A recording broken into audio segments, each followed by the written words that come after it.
Hello friends, welcome back to my channel ருசிக்கலாம். நம்ம இன்றைக்கி பார்க்க போகிற ரெசிபி ரொம்ப சூப்பரான டேஸ்டியான காலிஃப்ளவர் கிரேவி. இது செய்கிறது ரொம்ப ஈஸிங்க, அது சமயம் ரொம்ப ரொம்ப டேஸ்ட்டாக இருக்கும். மட்டன் குழம்பு டேஸ்ட்டில் இருக்கும், அவ்வளோ பர்ஃபெக்டாக இருக்கும். இதை நீங்கள் சப்பாத்தி, ரைஸ் எல்லாத்துக்கும் வச்சு சாப்பிட்லாம். இப்போ இது செய்ய தேவையான பொருட்கள்லாம் பார்த்துடலாம். மீடியம் சைஸ் காலிஃப்ளவர் ஒன்று எடுத்துக்கோங்க.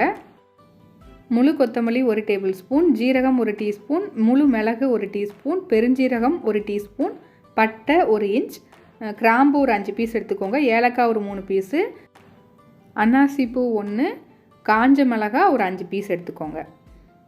அப்புறம் முந்திரி பருப்பு தேவைன்னா கொஞ்சமாக எடுத்து வச்சுக்கலாம், ஒரு 5-6 பீஸ் எடுத்துக்கோங்க. தக்காளி 2 மீடியம் சைஸில் எடுத்துக்கோங்க.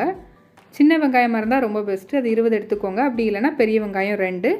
அப்புறம் மிளகாத்தூள் 1 டீஸ்பூன், மஞ்சள் பொடி 1 டீஸ்பூன், தேங்காய் நல்லா துருவின தேங்காய் 1 கப், எண்ணெய் 2 டேபிள் ஸ்பூன், கடுகு 1 டீஸ்பூன், கருவேப்பிலை கொஞ்சம் எடுத்து வச்சுக்கோங்க. கொத்தமல்லி இலையை நல்லா பொடியாக நறுக்கி எடுத்து வச்சுக்கோங்க. இஞ்சி 1 இன்ச் அளவு எடுத்துக்கோங்க.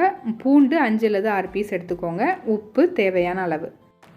ஃபஸ்ட்டு காலிஃப்ளவரை இந்த மாதிரி நறுக்கி எடுத்துகிட்டு அதில் கொஞ்சம் கல் உப்பும் மஞ்சள் பொடியும் சேர்த்துக்கோங்க. அதுக்கப்புறம் தண்ணி சேர்த்துக்கோங்க. தண்ணி வெந்நீர் சேர்க்காதீங்க, நார்மல் வாட்டரே சேர்த்துக்கோங்க. அப்போ தான் அந்த உள்ளே பூச்சி ஏதாவது இருந்தால் வெளியில் வரும். நீங்கள் சுடு தண்ணி ஊற்றுனீங்க அப்படின்னா அந்த பூச்சிலாம் செத்து அது உள்ளே இருந்துடும், இதுதான் வெளியில் வரும். அதனால் இந்த மாதிரி பண்ணுங்கள். இது அப்படியே ஒரு ஓரமாக இருக்கட்டும்.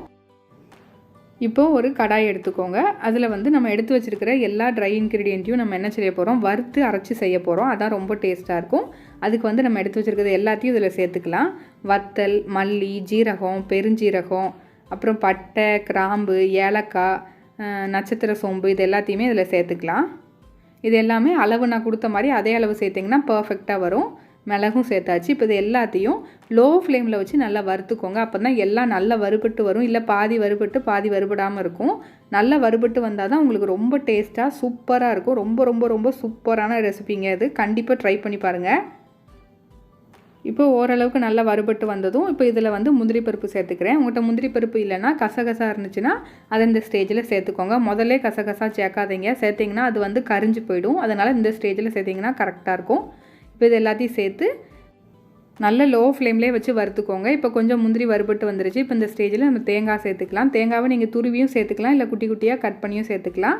இப்போ இந்த மாதிரி நல்லா வறுத்துக்கோங்க. தேங்காயும் நல்லா வறுபட்டு வந்தால் இன்னும் டேஸ்ட்டாக இருக்கும் குழம்பு. இப்போ இதை நல்லா மிக்ஸ் பண்ணிக்கலாம். இப்போ இதை நல்லா வறுபடட்டும். இதே மெத்தடில் நீங்கள் நான்வெஜ் கிரேவியும் செய்யலாம், அதுவும் ரொம்ப சூப்பராக இருக்கும். சிக்கன், மட்டன் எல்லாம் செய்யலாம்.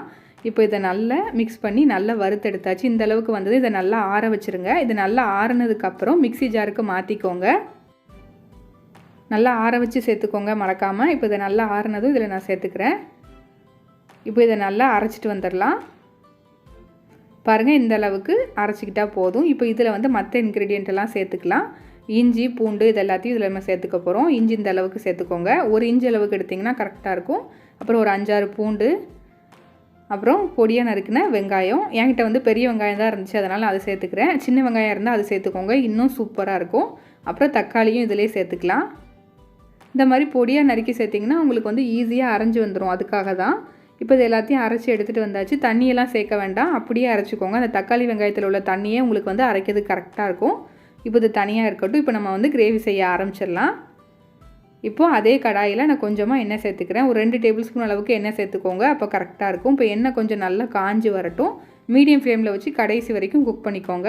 இப்போ எண்ணெய் காஞ்சி வந்ததும் அதில் கடுகு சேர்த்துக்கலாம். கடுகு நல்லா பொரிஞ்சு வரட்டும். கடுகு நல்லா பொரிஞ்சு வந்ததும் கருவேப்பிலையை சேர்த்துக்கோங்க.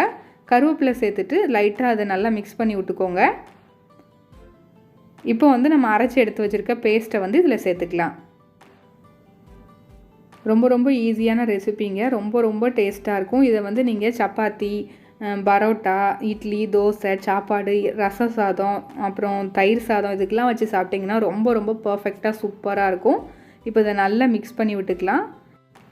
காலிஃப்ளவருக்கு பதிலாக நீங்கள் எந்த வெஜிடபிள்ஸ்னாலும் வச்சு இதே மெத்தடில் செய்யலாம், சூப்பராக இருக்கும். இப்போ இதில் கொஞ்சமாக தண்ணி சேர்த்துக்கலாம். நான் அந்த மிக்சியில் உள்ள இதையே தண்ணி கலந்து இதில் சேர்த்துக்கிட்டேன். இப்போ இதை நல்லா மிக்ஸ் பண்ணி விட்டுக்கோங்க. இந்த கிரேவிக்கு மெயின் விஷயமே எண்ணெயில் இந்த மசாலா எவ்வளோக்குள்ளே வேகுதோ அவ்வளோக்குள்ளே நல்லாயிருக்கும். இப்போ இதில் கொஞ்சமாக கல்லுப்பு சேர்த்து நல்லா மிக்ஸ் பண்ணிக்கலாம். அதுக்கப்புறம் கொஞ்சமாக காஷ்மீரி ரெட் சில்லி பவுடர் நான் சேர்த்துக்கிறேன். உங்களுக்கு வந்து நீங்கள் காரத்துக்கு ஏற்ற மாதிரி பார்த்துட்டு சேர்த்துக்கோங்க. ஏன்னா முதலே வத்தல்லாம் சேர்த்து அரைச்சிருக்கோம், இஞ்சி பூண்டுலாம் சேர்த்து அரைச்சிருக்கோம். அதனால் பார்த்துட்டு சேர்த்துக்கோங்க. இப்போ இதை நல்லா மிக்ஸ் பண்ணி விட்டுட்டு கொஞ்சம் நேரம் லைட்டாக அந்த மாதிரி கொதிக்க ஆரம்பித்ததும் இதை நல்லா க்ளோஸ் பண்ணி ஒரு 5 நிமிஷம் மீடியம் ஃப்ளேமில் வச்சு நல்லா வதங்க விடுங்க. அப்பப்போ எடுத்து நல்லா மிக்ஸ் பண்ணி விட்டுக்கோங்க. இப்போ ஒரு 5 நிமிஷம் ஆயிடுச்சு. நல்லா அந்த எண்ணெய்லாம் பிரிஞ்சு வர ஆரம்பிச்சிட்டு மசாலாலாம் நல்லா வெந்து வந்துருச்சு. பாருங்கள், கலரே நல்லா மாறி வந்துருச்சு. இந்த மாதிரி வரணும்.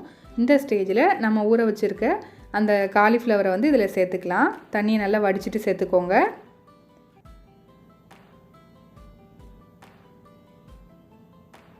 ரொம்ப ஈஸியான கிரேவி தாங்க, ஆனால் ரொம்ப டேஸ்ட்டாக இருக்கும்.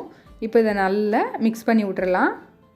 கொஞ்சம் பொறுமையாக மிக்ஸ் பண்ணுங்கள். ரொம்ப ஃபாஸ்ட்டாக மிக்ஸ் பண்ணிங்கன்னா அந்த உடஞ்சிரும் அந்த காலிஃப்ளவர்லாம். அதனால் பார்த்து மிக்ஸ் பண்ணிக்கோங்க. இப்போ இதை நல்லா மிக்ஸ் பண்ணியாச்சு. இப்போ இதை வந்து ஒரு 2 நிமிஷம் அப்படியே மூடி வச்சுருங்க. அப்போ தான் அந்த மசாலா எல்லாம் அந்த காலிஃப்ளவரோடு சேர்ந்து கோட் ஆகும். முதலே நீங்கள் தண்ணி சேர்த்திங்கன்னா காலிஃப்ளவரோடு அது ஒட்டாது. அதுக்கு தான் இப்போ தேவையான அளவு தண்ணி சேர்த்துக்கலாம். நான் வந்து ஒரு 1.5 கப் அளவு தண்ணி சேர்த்துக்கிட்டேன். தண்ணி சேர்த்ததுக்கப்புறம் இப்போ இதை நல்லா மிக்ஸ் பண்ணி விட்டுட்டு மறுபடியும் க்ளோஸ் பண்ணி ஒரு 5 நிமிஷம் வேக விட்டுருங்க. 5 நிமிஷம் மீடியம் ஃப்ளேமில் வச்சு வேக விட்டிங்கன்னா காலிஃப்ளவர் உங்களுக்கு நல்லா வெந்து சூப்பரான மட்டன் குழம்பு ஸ்டைலில் இதில் கொஞ்சமாக கொத்தமல்லியில் தூவி சர்வ் பண்ணிடலாம். அவ்வளோதான். இப்போ நமக்கு சூப்பரான காலிஃப்ளவர் கிரேவி ரெடி ஆகிட்டு. கண்டிப்பாக ட்ரை பண்ணி பாருங்கள். ரொம்ப சூப்பரான ரெசிபி. ட்ரை பண்ணிவிட்டு உங்கள் கமெண்ட் செக்ஷனில் கமெண்ட் பண்ண மறந்துடாதீங்க. நம்ம சேனலை இப்போ தான் நீங்கள் ஃபஸ்ட் டைம் பார்க்குறீங்களா? அப்போ சப்ஸ்கிரைப் பண்ணி பக்கத்தில் உள்ள பெல் ஐக்கானை கிளிக் பண்ணி அதில் ஆளுங்கிற பட்டனையும் கிளிக் பண்ணிக்கோங்க. தேங்க்ஸ் ஃபார் வாட்சிங்.